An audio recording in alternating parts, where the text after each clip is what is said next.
From the macabre minds of Laughing Devil Production comes another story from the Nightshade Diary. You know what that means. Check under the bed and make sure no one or nothing is there. Is the closet door securely shut? Then leave your disbelief behind, amp up your imagination, and hang on tight for another ride into terror and mystery. And like all good horror stories, just imagine it's a dark and stormy night. And remember, screaming like a little girl is permitted.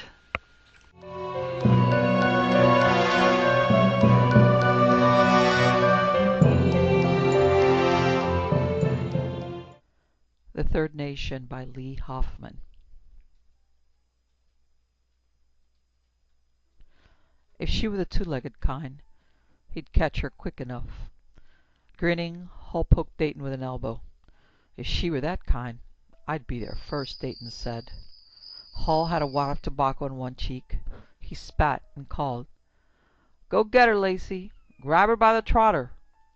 Lacey was a big man, and muscled like a prime bull. Despite the chill, there was sweat beating on his forehead. He pushed back his kepi and wiped at it. Like the other bummers, his face was stained from the smoke of pine-knot fires. In the long morning light his breath was faintly visible. He had already lunged for the pig 4 or 5 times, and it had scooted away every time. Now, backed up into the angle between an old outbuilding and a piece of rail fence, it eyed him warily. The rest of the foragers had spread out behind Lacey to urge him on and watch the fun. If it had been a full-grown hog, the lieutenant would probably have given orders to shoot it, rather than waste time running the lard off it. But it was a young one. From the look of it, it had been rooting wild instead of penned to fatten. So the lieutenant stood back and let the men enjoy a little sport. "I'll get her this time, Lacey said." Again he lunged. Again the pig scooted away. Frantic, it charged toward the wall of men. Shouting and laughing, the men converged to head it off. The pig wheeled and darted toward the end of the fence. "Flank it, boys, flank it!" the lieutenant called. The pig turned again, this time heading straight at Cahill. Cahill was the youngest one in the company. He looked more like a drummer boy than a fighting man, but he'd been blooded at Resaca. Now he took pride in being one of Sherman's bummers. As it charged past him, he grabbed for the pig. His hands connected, but the pig squirmed out of his grip. Tail up, it headed across the overgrown pasture toward the woods. "I'll get her," Cahill lit out after the high-tailing pig. Fun was fun, but pigs were food. The lieutenant shouted, "Shoot the damn thing before it gets away." Nash was the sharpshooter of the company. He'd got himself a breech-loading Spencer and claimed he could cut the middle star out of a rebel battle flag at 1,000 yards. Slinging the rifle to his shoulder, he set his sights and called, "Leave her be, boy. I'll get her." Maybe Cahill didn't hear him, or maybe he was just too excited and set on making the capture. He kept going, but the pig was gaining ground fast. Nash had a clean line of sight. Leading the target, he closed his finger on the trigger. As the hammer fell, the pig swerved. Dirt and grass spattered where the pig had been, but the pig was already racing into the woods. For all it was gaining on him, Cahill was still hard after it. "Oh, hell," the lieutenant said. Whooping as if it were a band of rebs they were chasing, the rest of the company lit out after Cahill. It would have been a poor place to chase a reb who might shoot back, but as woods went, it was a pretty good one for hunting a pig. All of the pine and live oaks held their leaves all winter. In December, much of the other foliage had browned and fallen, making a crisp mat on the ground. The undergrowth was mostly a tangle of bare branches. A man could see a good ways into the woods, and could hear brogans crunching the fallen leaves. The pig flashed in and out of sight among the tree trunks. Cahill in his dark blue field jacket and light blue trousers stayed easily visible. Hull saw the pig scramble over a wind-fallen tree, and Cahill spring up with a foot on the tree trunk. Suddenly Cahill disappeared behind the tree, and Hull heard a high, sharp scream. He thought it was the pig squealing, that Cahill jumped it and caught it, but the scream stopped, and a caught pig usually kept squealing. As he reached the windfall, he saw Cahill, sitting on the ground, one leg stretched out in front of him. The other was drawn up, and Cahill was hugging it tight, rocking a bit. Hull had seen men hug themselves and rock that way before, on the battlefield. Wounded men. Dayton reached Cahill first and knelt beside him. The others came up, circling around him. Hull heard Cahill say, "I think my leg's broke." His voice was hoarse with pain. The lieutenant was last to arrive. As he loped up, Dayton told him, "Sir, Cahill's broke his leg." Hull could see what had happened. The log was half rotten. There was a hole in the top where Cahill's foot had gone in and caught. Off balance, he'd fallen, wrenching his ankle. "Let's see," the lieutenant said, gesturing for Dayton to reveal the wound. Dayton dropped to one knee. With his penknife, he slit the trouser on Cahill's outstretched leg. When he peeled back the cloth, there was no sign of blood, and the leg looked straight. It wasn't until he took hold of Cahill's brogan that Cahill grunted with pain. Gently he removed the brogan. Wrinkling his nose, he said to Cahill, "Don't you ever wash your feet?" Cahill managed with a weak grin. "I didn't know you were going to be sniffing around them." When Dayton had bared Cahill's leg and foot, the lieutenant moved him aside and knelt for a look. He ran a hand down Cahill's shin, then touched his ankle. Cahill fought against showing pain, but he couldn't hold back a couple of whimpers. Finally, the lieutenant stood up again and wiped his hands. "I don't think there are any bones broken," he said. Cahill looked disappointed. "I can't stand up." "Oh, you're hurt all right," the lieutenant agreed. "I think your ankle's dislocated. We'll have to get you back to the surgeon." "If that's all it is, I can fix it," Heineke said. The lieutenant gave him a questioning frown. Heineke explained. "My pop's a horse doctor, sir." "It works for a surgeon," the lieutenant said. "Sooner it's done, the better," Heineke told him. He hesitated. "If you're sure you can do it." "Yes, sir," Heineke said proudly. He looked at the men gathered round him. "Couple of you fellers take hold of him. Hold him tight." "I'll do it." Setting down his musket, Lacey stepped behind Cahill and wrapped his arms around the boy's chest. "What you gonna do?" Cahill asked. Unspeaking, Heineke grabbed the boy's foot and tugged. Cahill screamed and then went limp. "Oh, Lord," Lacey whispered, bracing the boy in his arms. "He's died."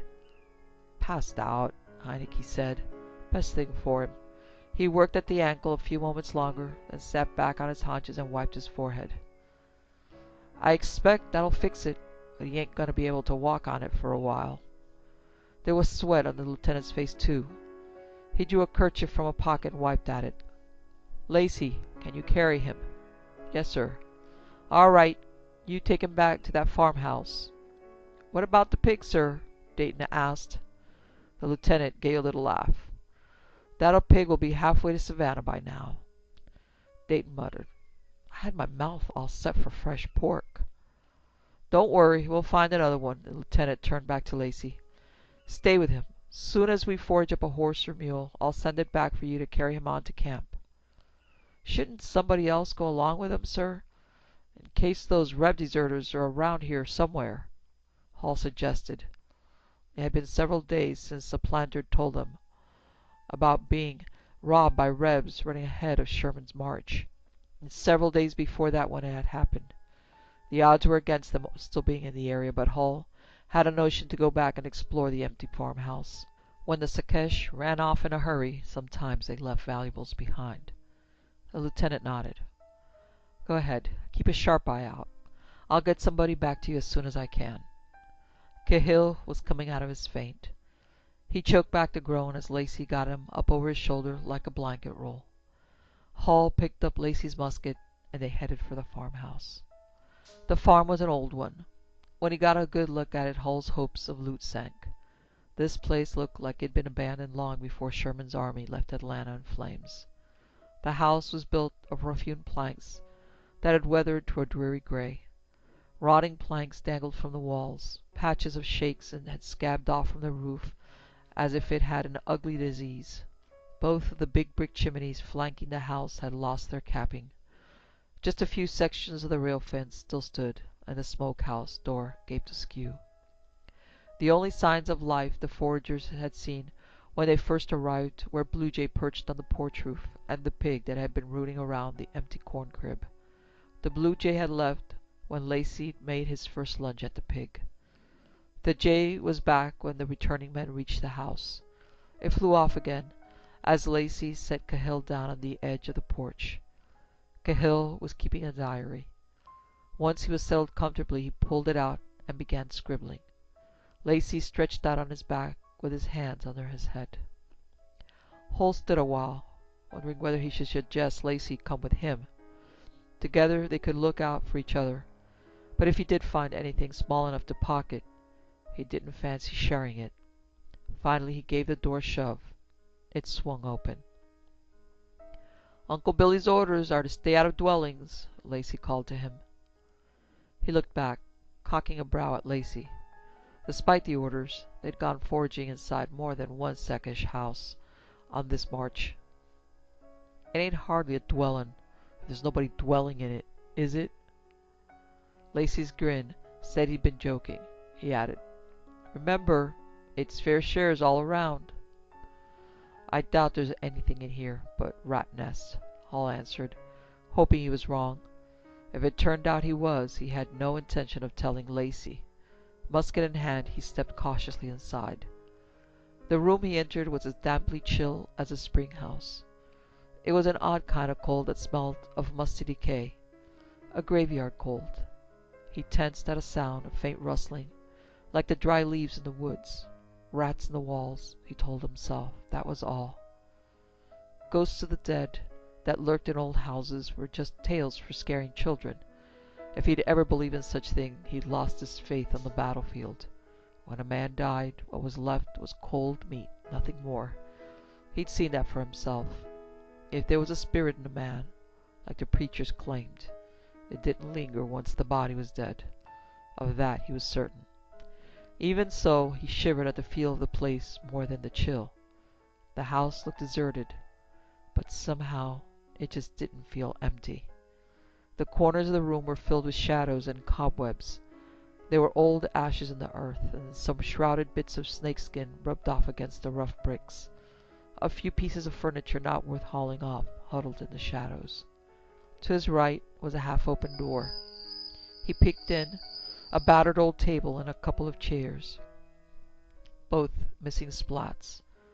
On the table were a stone jug, a chipped plate, and a dented tin ladle, but no cobwebs. He frowned at that. Rats didn't set out dishes. Did spooks? But there wasn't any such thing.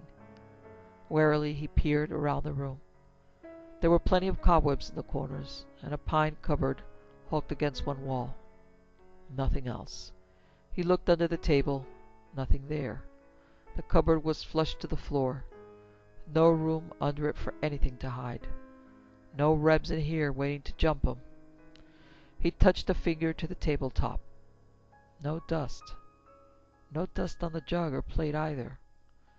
How long would it take for a layer of dust to settle on the table? He wasn't sure. Maybe a few days. Whoever'd used the place was probably halfway to Savannah by now, he told himself. Didn't even have to have been a reb. Could have been a runaway slave, or a hunter taking shelter. He picked up the jug and sniffed hopefully at its content. Molasses. He set down the jug and went to the cupboard. Inside he found a few pieces of battered crockery, 2 shriveled sweet potatoes, and several pine cones.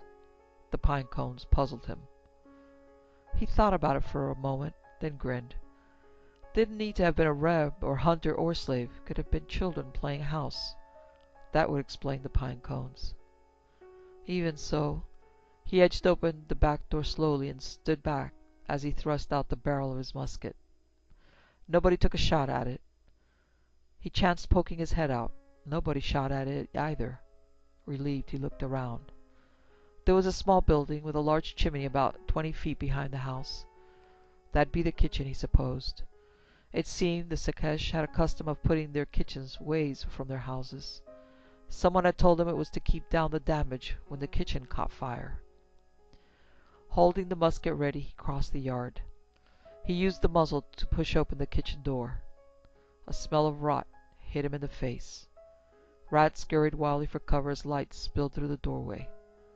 Nobody in there, he thought. At least, nobody live. Likely nothing fit to forage either. He pulled the door shut again and returned to the house. Not enough molasses left in that jug to make it worth carrying.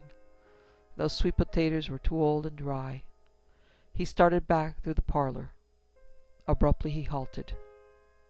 There'd been no sound, nothing to grab his attention except a feeling, a sudden sense of something wrong. He was at the bottom of the stairs. The staircase pressed tight against one wall as it rose through an opening in the ceiling. He looked up.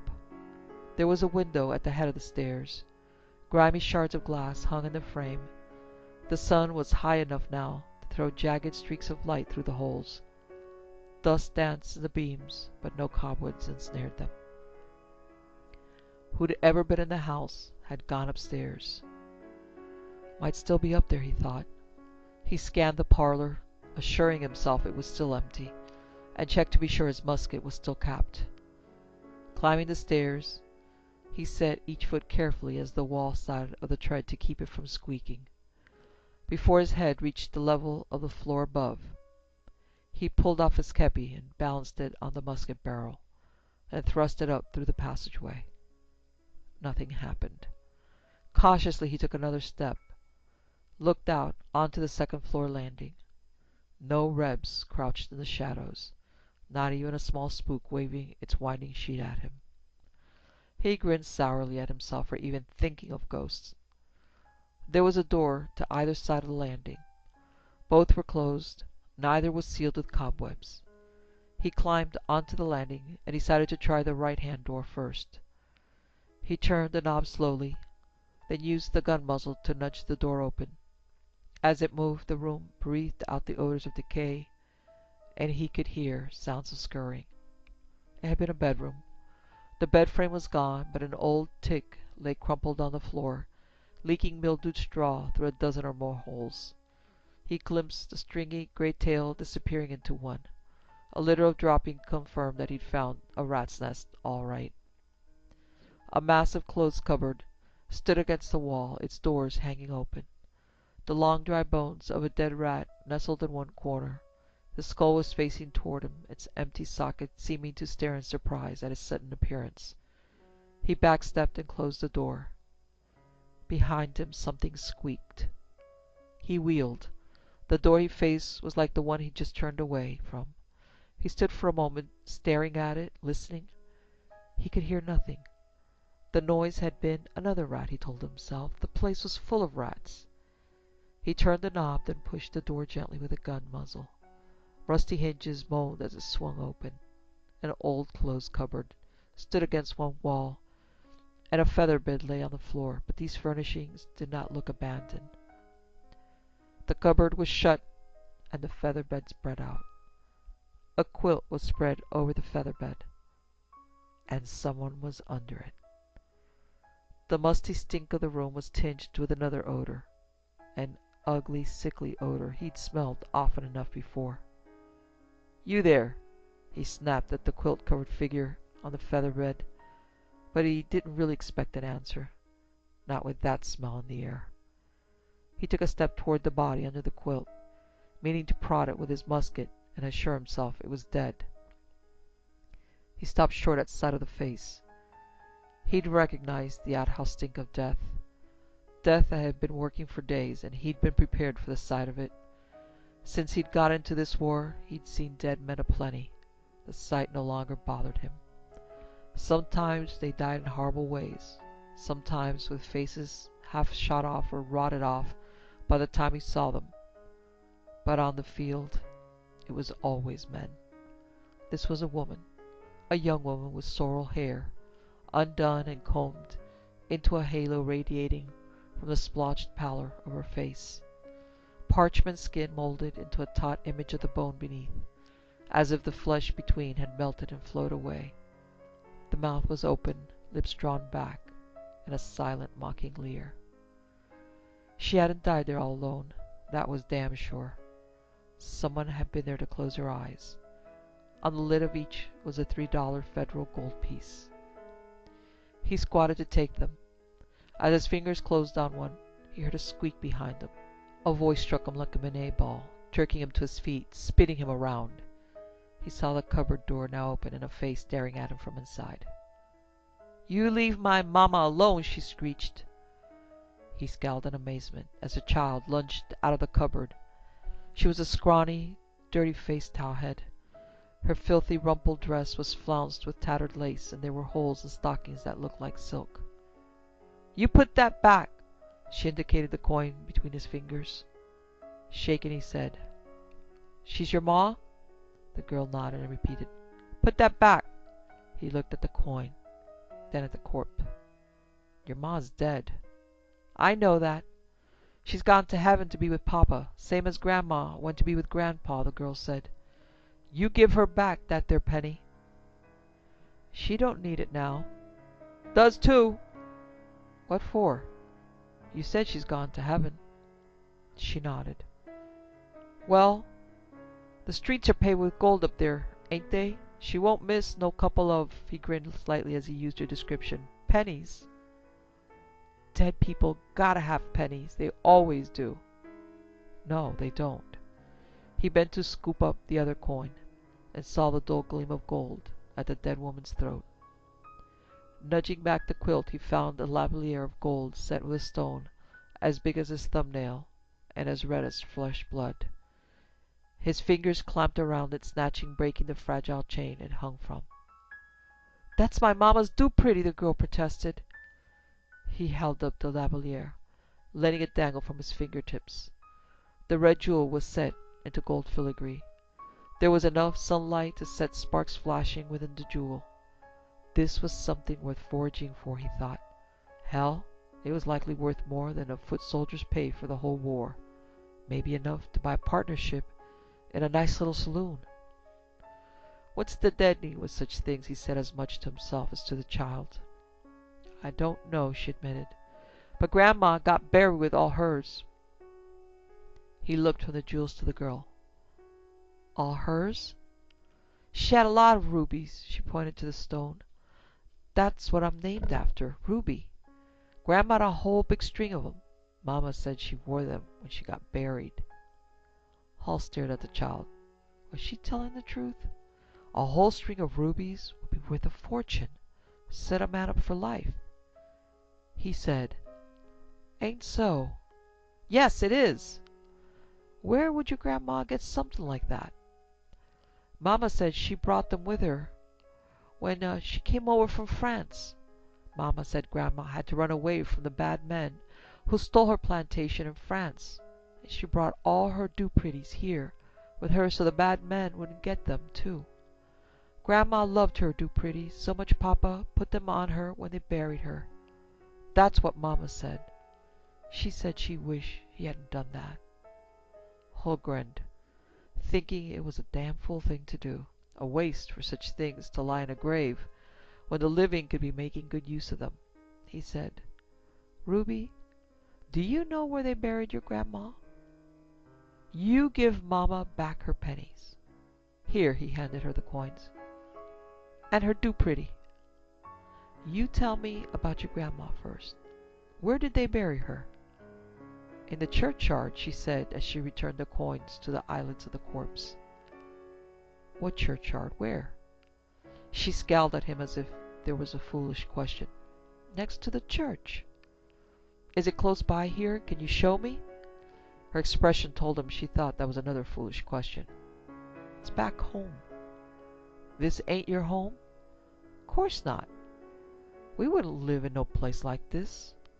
Only the Yankees was coming, and we was going to Savannah, only Mama took sick, and we came here and the bad men came, and we hid, and they took our horse and cart, and Mama died, and I can't find nothing to eat but molasses and old dried up sweet taters, and you better give my Mama back her do-pretty."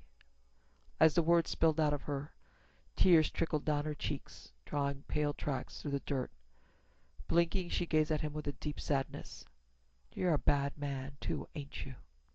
"No, sugar, I ain't a bad man. I'm just a soldier trying to get along in the world," he said, feeling sorry for the poor child. but not sorry enough to give up the lavalier. I don't mean you any harm, but I got a lot better use for this do-pretty than your mama. Hull, Lacey hollered from below. Where are you? You all right? Damn it, he mumbled under his breath. Over his shoulder he shouted. I'm all right. I'll be right down. I'm coming up, Lacey called back. You found anything? Who's that? The girl asked. My friend, he said, but at that moment he didn't feel like Lacey was a friend at all. If Lacey saw that lavalier, he was going to want to share, he thought as he stuffed it into a pocket. If Lacey saw the girl, he'd want to know what she was doing there. She was sure to tell him about the jewel. She was already opening her mouth like she was about to holler. Hull wrenched her around, slamming a hand across her mouth, wildly hunting a way to keep her quiet. He could hear Lacey's brogans on the stairs. He had to keep Lacey from discovering her. He could think of only one way. Nodding a fist, he smashed it into the child's head. The blow knocked her out all right. Hurriedly, he shoved her limp body into the cupboard and pushed the door closed. But as he let go, it started to swing open again. He pushed it back and turned the latch on it. Lacey's steps were close. As Hull snatched up the coin from the dead woman's eyes, he heard a board creak on the landing. Then Lacey was at the doorway. He wrinkled his nose. What the hell you found?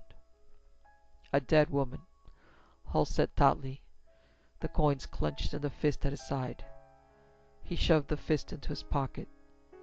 Lacey walked into the room and looked down at the corpse. Poor thing. What you suppose happened? She came in here and died.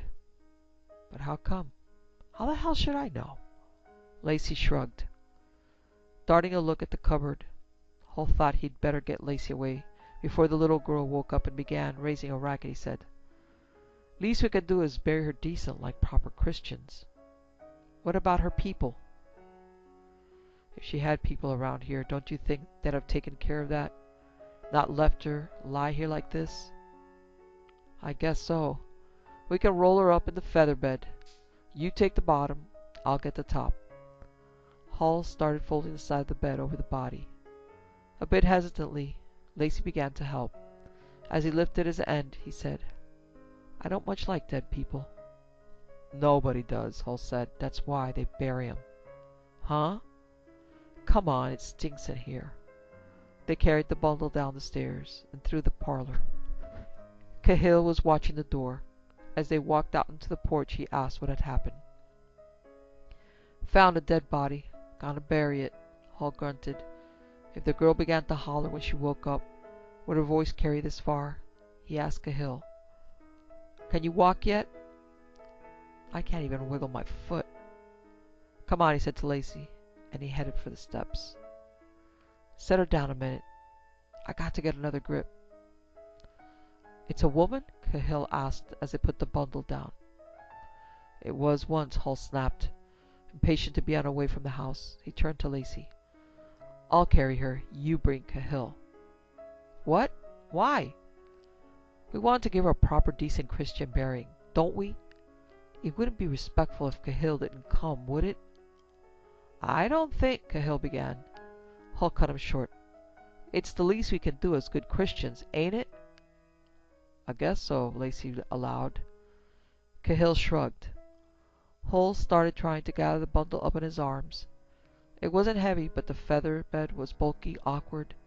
Seeing he was having trouble with it, Lacey suggested, I'll help you and come back for Cahill. No, I'll get her all right, Hull said. Cahill asked, Where are you going to put her? Away from the house, Hull replied. A decent distance, in case anybody wants to move in here again. Move into this place? Lacey said doubtfully. Hull's impatience was turning into anger. He stopped himself from snapping at Lacey. Struggling to keep his voice calm and reasonable, he said, Somebody must own it. They might want to fix it up someday. I suppose so. Lacey sounded doubtful, but willing to give in rather than argue. He looked at Hull, struggling to pick up the bundle. I'd better help you. No! Cahill frowned with amazement at Hull's insistence. He started to speak, held up a hand. Listen. Hall heard the sound, the jangle and a rattle of a wagon. Wheeling, he saw it on the track to the house. The team was a pair of mismatched mules. They pulled a farm wagon loaded with sacks and casks. Heineke was driving and Yates was at his side. "There," Lacey said happily. "Here come the fellers. They can help us with her." "Yeah," Hall muttered, feeling the way the cornered pig must have felt with its back to the fence and the circle of men closing in around it. As the wagon jounced up, Yates swung himself from the seat and strode toward the porch, toward the bundle lying on it. "What you got there? Something good?" "A dead woman," Lacey told him. He stopped short. "You killed a woman?" "We found her dead. We was gonna take her and bury her proper." Heineke halted the mules. "Load up and let's get going."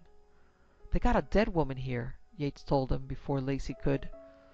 But when he had to leave it to someone else to explain. Lacey was eager to talk. Hall stayed silent, letting Lacey tell all he knew about it.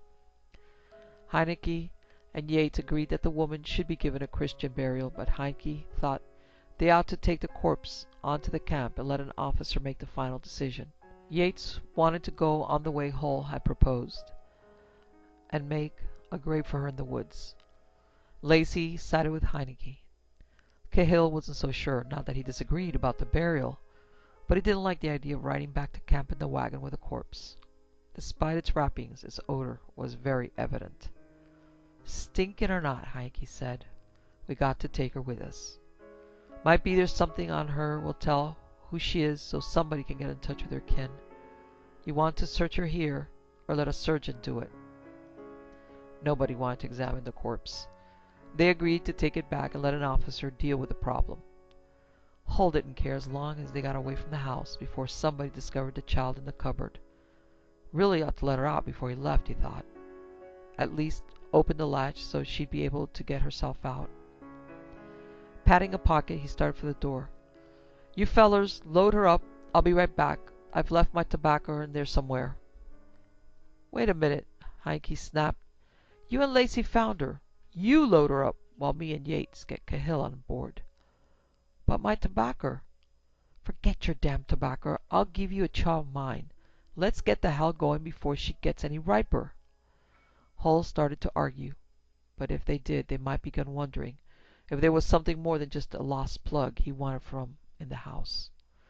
Sucking breath between his teeth, he glanced up as if he hoped to see through the walls and floors into the bedroom, into the cupboard. There was nothing he could do about it. Not lest he wanted to risk losing the jewel and maybe his hide. Sighing, he turned to help Lacey gather up the bundled corpse and heft it into the wagon bed. Despite the pain in his ankle, Cahill refused to ride in the back, so they manhandled him up into Yates' place on the seat. Heineke swung up next to him and slapped the mules into motion. The others fell in behind. Hull fought the urge to look back. The skin felt drawn taut around his ears. He could hear Jay squawking somewhere in the trees and something else. A faint pounding as of small hands hammering against the cupboard door. Or was it only the blood beating in his ears? Thrusting a hand into his pocket, he clutched the jewel. What was done, he told himself. Think about what he was going to do when he'd turned that Duperty into cold hard cash. Hell, she was only a damn seckish whelp anyway. What did it matter what happened to her? For a man with coin to clink, there was always liquor to be had somewhere among the troops. Hull had the coin. He got himself thoroughly drunk that night and again the next.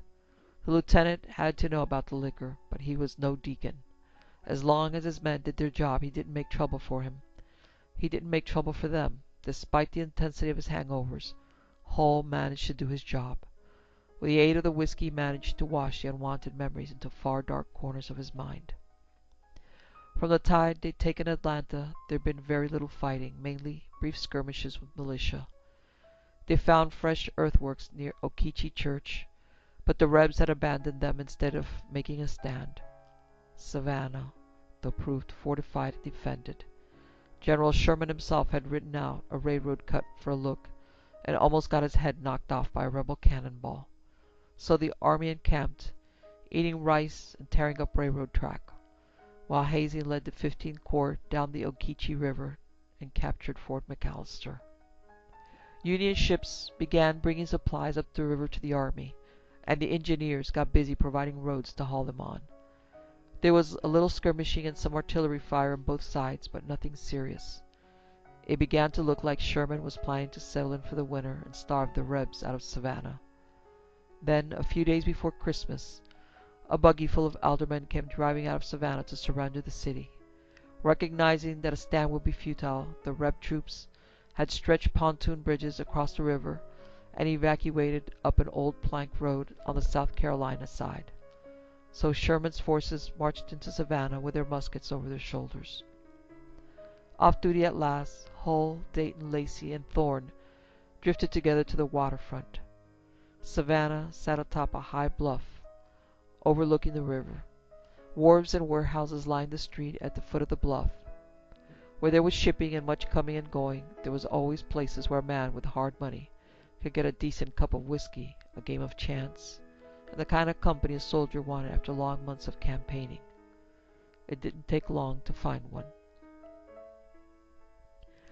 Chuck-a-Luck was Hull's game, and luck was with him, or maybe the dark-eyed young waiter-woman who brought drinks at his beck brought him back luck as well. In no time at all, he had doubled his money. The thrill of the winning and the whiskey burned in his veins. When the dice turned against him, he thought it was only a momentary setback, and he bet with all the more furor. It was like a fever, growing hotter and hotter. The more he lost, the more he bet. He called for the waiter-woman to bring the bottle and stay by his side while he rolled the dice. He didn't notice when Thorne disappeared upstairs with one of the female waiters, or when Dayton disappeared with another. When Lacey tried to pull him away from the board, he only cursed, emptied his glass, and went on playing. This time the dice paid him. With a whoop of joy, certain his luck was back, he swept his winnings to his side of the board. The waiter-woman refilled his glass and took payment from the coins piled in front of him. He didn't notice how much she took. Lacey watched another throw. Hull won again. Shaking his head sadly, Lacey left. As the night wore on, other players left, until only 3 soldiers and 2 civilians remained at the table. Again the dice turned against Hull. The pile of coins before him dwindled. Gold $3 pieces were gone. His coppers followed, one after another, until every cent he'd had was gone. The hell of it was that he felt certain, absolutely certain, that his luck would come back with the next roll. But without something to bet, there would be no next roll and no trip upstairs with the dark-eyed waiter-woman. It wasn't until he'd awakened the next day, sad and sober, that Hull remembered the ruby lavalier. It was rolled up in a rag, stitched inside his jacket, waiting for him to return north again to a prosperous place where he could find someone with hard money enough to pay him what it was worth. But he still had the feeling his luck was waiting on just one more roll of the dice. He had to lay hands on some coin somehow. There was a way. He pondered it a while. He didn't know Savannah, and he didn't trust the Secesh. Slaves, though, were grateful to the army that had freed them. Some of them were so grateful they volunteered for the Pioneer Corps. They seemed the likely place to get the information he wanted. A broad-shouldered buck who had been a stevedore knew where to find the pawnbroker with which his former owner had done business. The place the freedman directed him to was a ramshackle wooden cottage that looked as old as the city. There was a brick warehouse crowding it on one side, without quite touching it. On the other side, weeds were overgrowing the charred timbers of a building long gone. Rats scrabbled in the weeds. The windows of the house were shuttered. The roof sagged over the meager porch, and the single chimney leaned at a precarious angle. In the long winter twilight, the place looked abandoned. Memories Hull had pushed away stirred like waking snakes in the shadowy corners of his mind. He fought them back, refusing to recognize them, but the feeling of them squirmed coldly down his spine as he approached the house. His steps slowed. The chill within him whispered that this couldn't be the right place. Nobody with hard money would live in such a place, he thought. Nobody with any choice would. Plantation slaves had better cabins than this. As he stood pondering, a twist of smoke rose from the chimney. Somebody was inside. Maybe somebody could tell him where to find the pawnbroker. He stepped up onto the porch, Boards groaned under his weight. As he reached out to knock, the door opened. A man who looked as old as the house peered out at him. Startled, he backstepped. "Don't worry, Yankee. I don't bite." The old man's words were misshapen, his voice hardly more than a rattling in his throat. He grinned, lips drawn back from brazen gums. "What you want here?" "I'm looking for a Mr. Hornbeck," Hall said. "Can you tell me where to find him?" "What you want with him?" "Business." "Who sent you?" He snapped the words out like an officer giving orders. Automatically, Hall answered. "Captain Jarrett's Willie." The old man gazed at him from shadowed hollows like empty eye sockets. "You know Jarrett?" "I know Willie. He's joined the Pioneers." "A better man than Jarrett," the old man mumbled. He stepped back, opening the door wider. "Come on inside." Hall looked past him into a room lit only by a small hearth fire. Doubtfully, he said, "Hornbeck's here?" "Better man than you, too," the old man added under his breath. Aloud he said, "Who the devil do you think you're talking to?" "You're Hornbeck?" "I ain't going to live forever. Come inside and state your business, or go away and leave me have my supper while I'm still spry enough to swallow it." Hall thrust a hand into his pocket. His fingers located his Barlow knife and closed around it. Wishing he had his musket with him, he stepped inside. Hornbeck lit a lamp and turned the flame high. This was a lot better. Hall glanced around. There seemed to be only the one room and some kind of loft reached by a ladder. He saw a small bed behind the ladder and a comfortable-looking chair drawn up near the fire. Two side chairs faced each other across the table in front of the hearth. The walls were lined with sideboards, cupboards, chests, and cabinets, no two alike. Unless somebody was hiding in one of them, Hornbeck was alone. Hall's grip on the knife eased a bit. Hornbeck had been cooking something over the hearth.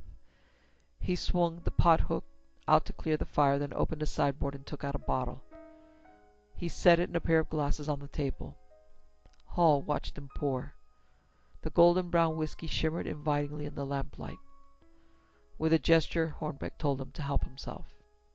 He picked up a glass and tasted the whiskey. It was a smooth, rich, sipping kind. But Hall took a long, deep swallow. The heat of it in his throat thawed the chill in his spine.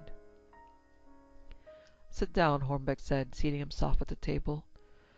"Show me what you've got." Hall reached into his pocket and brought out the rag-wrapped bundle. Peeling back the rags, he set the lavalier on the table in front of him. The admiration and pure greed that flashed in Hornbeck's eyes was as bright as reflected lamplight that flashed in the ruby's heart. The old man reached out bony fingers and closed them gently on the lavalier. He held it close to his face, studying it, turning it to catch the light. Softly he asked, "For sale or pawn?" "Pawn," Hall said. "How much?"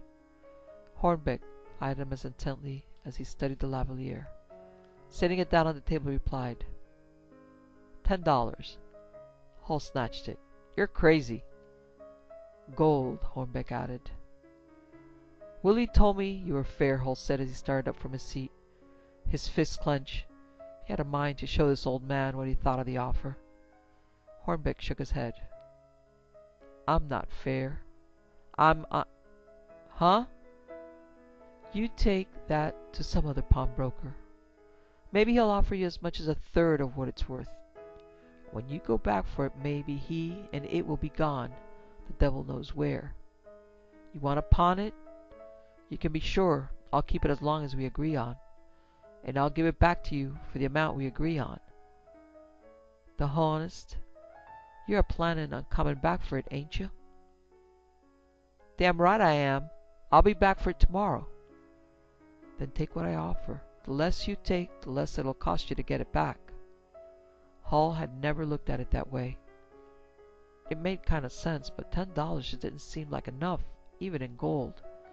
As he thought about it, he emptied the whiskey glass. "You know another honest pawnbroker in Savannah?" Hornbeck asked as he refilled it. Hall had to admit to himself that he didn't. He thought some more and drank some more. Finally he said, $50. I thought you said you'd be coming back for it. I will.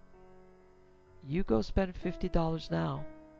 That's what, near 4 months' pay for you? Where you gonna get the money to pay me back? How much you gonna charge me for the pawn? Quarter month. Quarter eagle? Hull said, thinking that wasn't so bad. Quarter the amount, Hornbeck told him. If I was to lend you 50, which I ain't gonna do, you'd owe me $62.50 next month. You sure ain't fair. If I only lend you 10, all you owe me next month is 12.50. The old man was right. Still, $10 just didn't seem like enough. Hull said so. Hornbeck shrugged. Feeling put upon, Hull said, 40? Hornbeck filled his glass again and waited until he'd drunk from it before speaking. You said you'd come back for it tomorrow.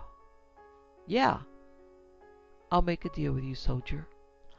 I'll lend you 25 in gold, and you come back with it tomorrow. Like you say, I won't charge you nothing for the loan.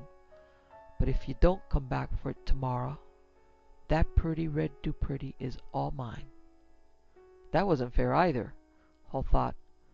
But the confidence in him was as strong and warm as the whiskey he'd drunk. He didn't doubt luck would be with him at the dice table. He said, You'll give me a paper says all that? I surely will. They drank to the agreement. Then Hornbeck sent Hull to wait on the porch. Hull took the lavalier with him.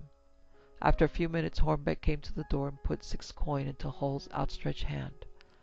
4 quarter eagles and 3 half eagles. He waited patiently while Hull tested each with his teeth. Satisfied the coins really were gold, Hull gave over the lavalier and Hornbeck gave him the receipt. It was full dark and turning cold by the time Hull reached the gambling house. Half a dozen of his friends were already there, at the board. They looked surprised to see him, even more surprised when he put a quarter eagle on the table. Where you been? Lacey asked him. Dayton asked, Where'd you get that? Foraging, Hull said with a grin. The others laughed. The civilian who had the dice cup looked down at the coin, up at Hull, then off to one side. In a moment, the dark-eyed waiter woman appeared at Hull's side with a drink.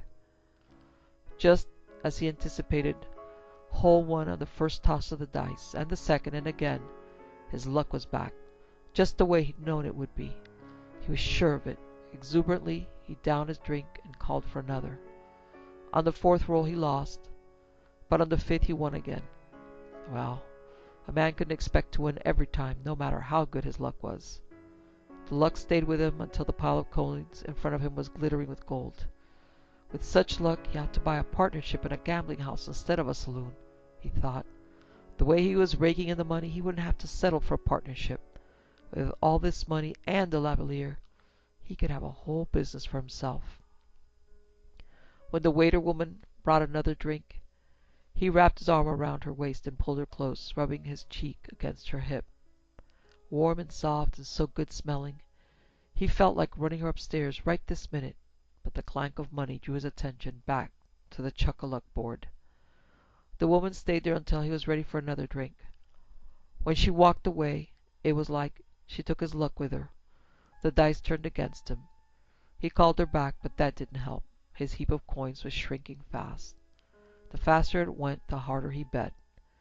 He cursed and pushed the woman away. He wanted no distractions. He had to win back the gold. He had to have $25 when he left the table. It wasn't just a little money riding on the dice. It was a ruby lavalier. It was his saloon, his future. Breathing hard, sweating, his eyes were intent on the board, the coins, the dice. He watched the civilian's long, sharp fingers rake up the coins that should have been his, that had been his moments before. Again and again. And then there were no coins left, nothing. But the feeling was there, the certainty that he could win on the next roll, that he would win. His luck had to come back. His mistake had been sending the waiter woman away, he thought. He'd been lucky when she was at his side, hadn't he? Desperately, he looked around for his friends. He might be able to borrow from them. They were gone. His money was gone. His glass was empty. Even the waiter woman was gone. He turned to the nearest man in Federal blue. They were comrades in arms, weren't they? A long way from home, among strangers, among enemies. They had to stick together, didn't they? Surely the soldier would help out a fellow with a small loan, just a few cents. The soldier only laughed. He asked another and got shoved away, called a stinking drunk. As he started toward a third, a civilian in shirt sleeves laid a hand on his arm. "Friend, I think it's time for you to get back to camp." "I just need a few coppers," Hull whined. "Just lend me enough to get back in the game. I'll win next time. I know I will." "You stop pestering the paying customers. Go get some more money somewhere, else if you want to get back in the game," the civilian told him. "But—" "Now, you go on." The man's fingers tightened on his arm, digging in, hurting. Hull realized that that man was as big as Lacey and probably as strong. Likely, he could crush bone with those fingers. Still pleading, he let himself be led to the door. The man gave him a shove and slammed the door behind him. As he started down the steps, his foot slipped and suddenly he was tumbling, slamming face first into the cobbled walk. He lay still, his mouth filling with a salt taste of blood, his face filled with pain. When he finally pulled himself up, he realized he was shivering. Realized it was cold, very cold, and very dark. There was a lamp flickering at the corner. He staggered toward it. As he passed the protection of the corner building, a damp, ugly wind hit him, cutting through his field jacket. Felt like the blood that seeped from his nose was freezing in his mustache. Wasn't supposed to get so cold in the South, was it? But there was ice skinned over the puddles in the gutters. Have to watch his step. He pressed a hand against the wall to steady himself. Had to think. Needed money. Had to get that lavalier back. He remembered Hornbeck's shack. The old man had been alone there. Not even a dog. Nothing there but a shriveled up old man and a ruby lavalier. A lot of money hid somewhere. Old bastard had no business asking a quarter a month for a loan. Damn thief. Would serve him right if he got foraged. But where the hell was the shack? Which direction was which? He turned the corner and got turned around somehow. The stars were no help. A black sky was belly down on the treetops, not blinking so much as a single star. Wouldn't be off the river, wouldn't it? Felt like it. The shack had been near the river. He headed into the wind. As he walked, his mind drifted. On a long march, a man could learn to sleep after a fashion while he was walking. Not really sleep, but an unawareness that was close to it. Suddenly he realized he wasn't walking into the wind any longer. There was icy rain in the wind now, and he had his back to it. He had been drifting like an animal ahead of a blizzard. Where the hell was he? It was too dark to tell. Felt like grass under his feet. That didn't help much. Savannah was full of grassy squares. He hunkered down, shielding it against the wind with his body. He struck a sulfur match. It flared just long enough for him to glance around, then sputtered out. In that quick glance, he'd seen odd shapes, low shapes, upright slabs, low structures. He struck another match. God damn! Tombstones! He was in a graveyard! He felt a sudden shivering down his spine, as if snakes were squirming through it. Snakes of memory refused by the mind. But a graveyard was no different from a field after battle, except there was dirt and markers over the dead, he told himself. He'd had truck enough with the dead in the past. He didn't fear them now. Fact was, the dead had done well by him. It was a dead woman who'd given him the lavalier. Remembering that, he remembered the little girl telling him his grandma had been buried wearing even finer jewels. He didn't want to remember the child, but the jewels, that was worth thinking about. He'd heard tales of grave robbers finding gold rings on corpses. No telling what the dead of Savannah got buried wearing. He figured this was the same graveyard he'd seen by the daylight a few days before. An old place going back to colonial times. Not everybody in it had been buried under 6 feet of dirt. Some were in brick vaults. Dead people lived good around here, he thought. The vaults were bigger than a dog tent, and sure to be a lot snugger in foul weather. If anybody was to get buried wearing fancy jewelry, it seemed likely it'd be the people in those vaults. If a man could get into one, no telling what he'd find. He tried lighting another match, but the weather-damp head crumbled when he struck it.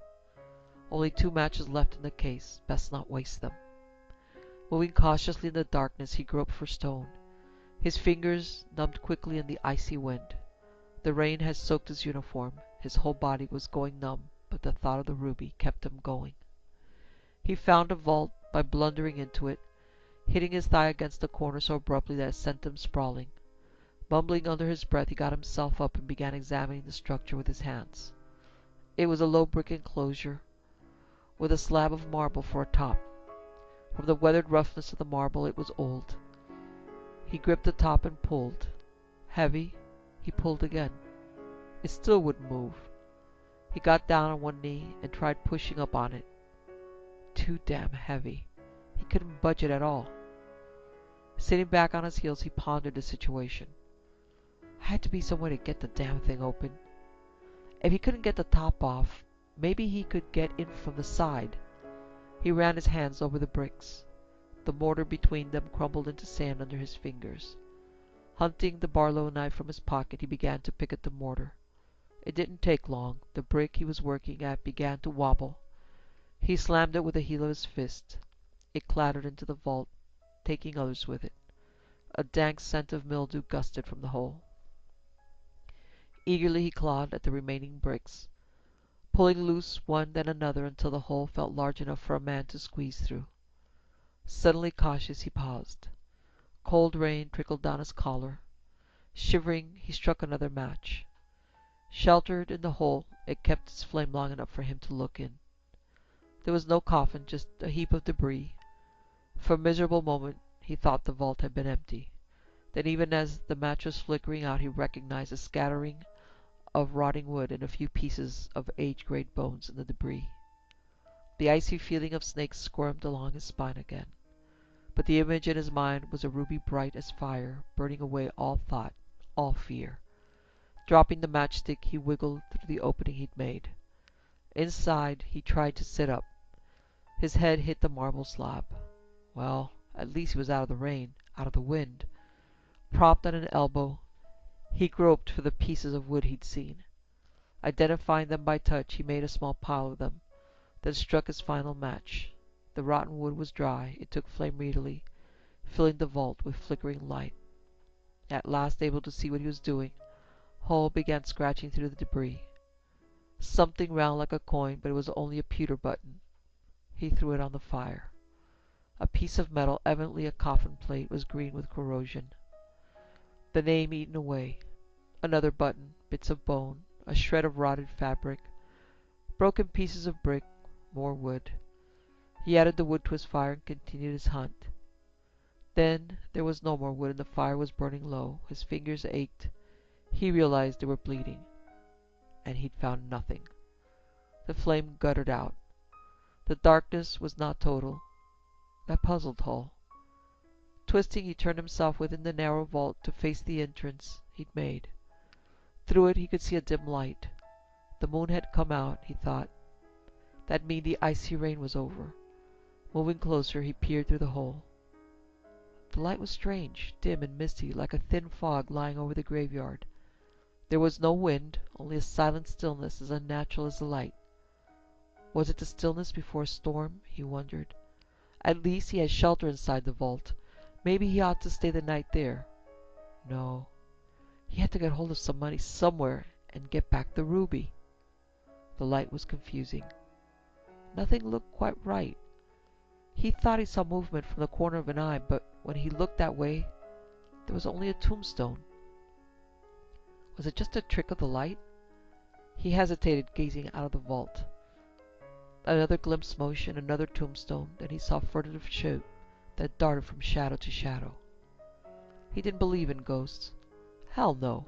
Had to be something else. A grave robber, he decided. Slowly he grinned. The robber ought to know what grave was worth looking into. Let the robber do the work. Then take his loot from him.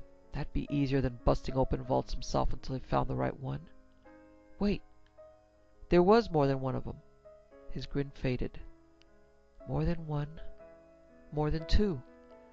It began to look as if someone was hidden in every shadow, behind every tombstone. A whole damn army of them. Was the one he just glimpsed wearing a kepi? Was that a musket in the hand of the one disappearing behind the tombstone? Oh Lord, he thought. Could it be the Rebs hadn't evacuated the city? Had they just hid out? Were they amassing here now to take Sherman's men by surprise? What if they found him? One lone Yankee without even his musket? What chance would he have? His eyes seemed to be adjusting to the weird light. He could see a group of them in the shadows of a live oak. Vague shapes. Shadows within a shadow. One leaning on a musket. No, not a musket. It was a crutch. Another with a bandaged head. Another with a crutch. Another in bandages. They were coming out of the shadows, and he could see more bandages, tattered clothes, limping figures supported by their companions. He sighed with relief. Not an attacking army, but walking wounded, lame and halt, moving slowly, coming closer to where he lay hidden. Then he saw the smallness of them. Not a man of them looked full grown. He frowned in puzzlement. A whole troop of drummer boys wounded in battle? Closer yet, and he saw more were too small even for drummers. And drummer boys didn't wear bonnets. Yes, there were girls among them in ragged skirts, some with bandaged heads or arms, or leaning on crutches like the boys, some missing arms or legs, or... God help him. Was that one without a head? They came on, and he could see their faces, white faces and black faces and every shade between, round faces and gaunt faces, hollow cheeks and hollow eyes, eyes that gazed into the darkness, seeing into the darkness, into the vault, staring at him where he lay, staring at the tomb he had desecrated. Suddenly he understood, not from within himself. There was nothing within him capable of such understanding.